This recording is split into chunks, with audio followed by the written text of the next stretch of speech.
wanted to come and see a truck show. This is what Australians do when Australians have their backs to the wall. This is what we do. I've just done an interview with a media team, and they were a good media team. They tell the truth. Yeah. The other ones are pretty scarce on the ground at the moment, I think, but it doesn't matter because they're not going to say what we tell them anyway.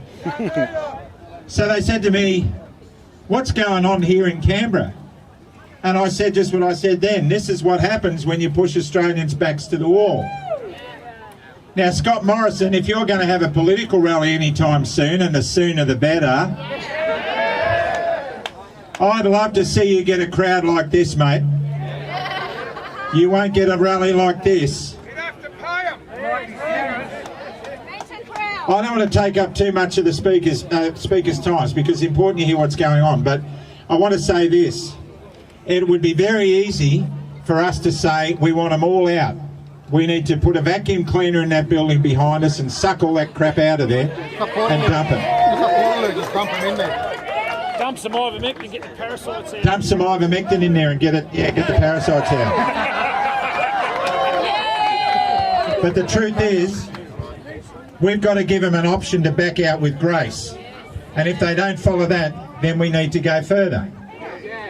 So the first thing we need is for Morrison to find the guts to stop washing his hands like Pontius Pilate and tell the premiers to open the borders. We're sick and tired of having to cross borders in our own country and not being allowed to do it. We want the jab mandates gone. We want the jab mandates gone, not only in government entities but in corporate and private enterprise entities. Because if the law doesn't allow the governments to do it, then why should corporations like Qantas get away with it? We want him to abolish mask mandates. We want to breathe Australia's fresh air. I and Michelle have survived COVID Delta variant. We did it without going to a hospital. We did it without going to a doctor. We did it because we followed the real science and we set ourselves up for it. We demand that the health systems of this country are putting early treatments in so people get treated when they're sick, when it happens, not when they're nearly dead. And if you start promoting that, you might win the confidence of the people back again. We don't want our kids touched. You're all here for the kids. And you know what? There's a building up the end of that avenue. Turn around and look at it. Building right up against the hill represents 100,000 Aussie diggers, men and women, who died so that we wouldn't have to stand here and talk about this garbage. And on the 25th of April every year, they gather and we gather. Some awake and some asleep. And we say, lest we forget. But I want to turn and tell them, you've already forgotten.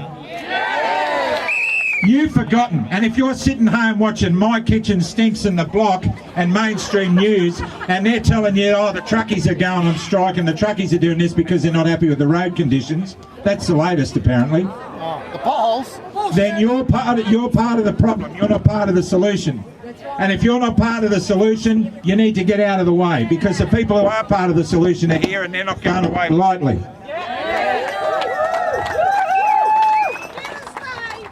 So lest we forget. Lest we forget. Lest we forget. Lest we forget. Lest we forget. Lest we forget. You know what? We forget. The last time Australia mobilised was in the wars, the world wars. You know, in the First World War they rode to enlist on horses, on motorbikes. They caught trains. They walked, Shank's pony, and they went because they wanted to protect and defend their country. Can we hear that? That's better. And that's what we've done. And I'm here to tell you that last night at the Pheasant's Nest, I saw hundreds of people in tears. Not because they're sad, because they finally realise they're part of something that's worth being part of. They're proud, and they're alive. And they are the spirit of Australia. And Alan Joyce would pay billions of dollars to get this kind of spirit into that company. So where do we go from here? I see some veterans. We honour you, we respect you, and like the sovereign nations people that we've seen around here, we do the same, and we apologise for the way we've treated you. And we apologise for the way that we've allowed our nation to degenerate into something that sucks. We apologise, but we're not going to go quietly into the night. We're going to be peaceful, but we're not going anywhere. And some people have said to me, can you not talk about God so much? Really? Well, stiff cheddar. And I'll tell you why stiff cheddar, because if it wasn't for God, I'd have been dead in 2006 and I wouldn't be here. God bless you. And don't give any glory to me, the glory belongs to Him, and the sooner we get him back in the seat of power in this country, the better off we'll all be. He is in power and they're afraid of him. That's it. He's in power and they're afraid of him. The reason a lot of people turn away from God is because corporate religion has messed with the image of God. Corporate religion has screwed it up. Corporate religion at the moment is walking hand in hand with government. States and churches should never mix. And at this moment they're walking hand in hand and they're eating at the same restaurant. And that's wrong. So if you're not in a relationship with God because you don't like what religion's done to God, then you're with me. But I'm in a relationship with God because I've recognised it. I've recognised that religion is a business of God conducted by men and they suck at it.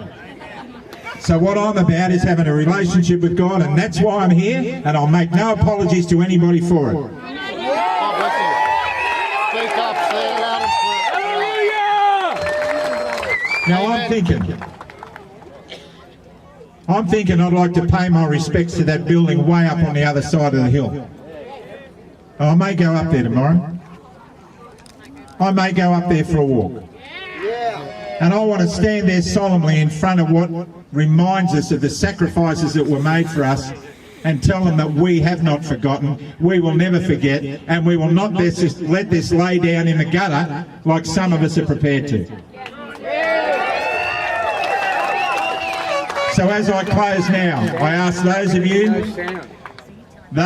who believe in what I believe in to bow your heads, because right now, whether you believe or not, we need all the help we can get. Yes. Dear Lord, I'm going to do a conversational prayer like I did at the Nest last night, which means I can look out at your faces because I want to see your faces. Dear Lord, Father in heaven, we need you more than ever. We need you to bring the government of heaven into our country. We're sick of political correctness. We're sick of not being able to talk about you in our schools, but we can have drag queens tell everybody how they can choose their gender. We want you, Lord, to set the standard in our country again. We want you to set the standard of love and grace and peace and respect and rebuild the circle of love and trust. And if you can do that, Lord, and we know you can because you died on the cross to give it to us, then the least we can do is stand on that hill beside your cross and reclaim our country, and we will do that in your precious name, and we say amen. Amen. Amen. Amen. Lest we forget. Lest we forget. God bless you guys.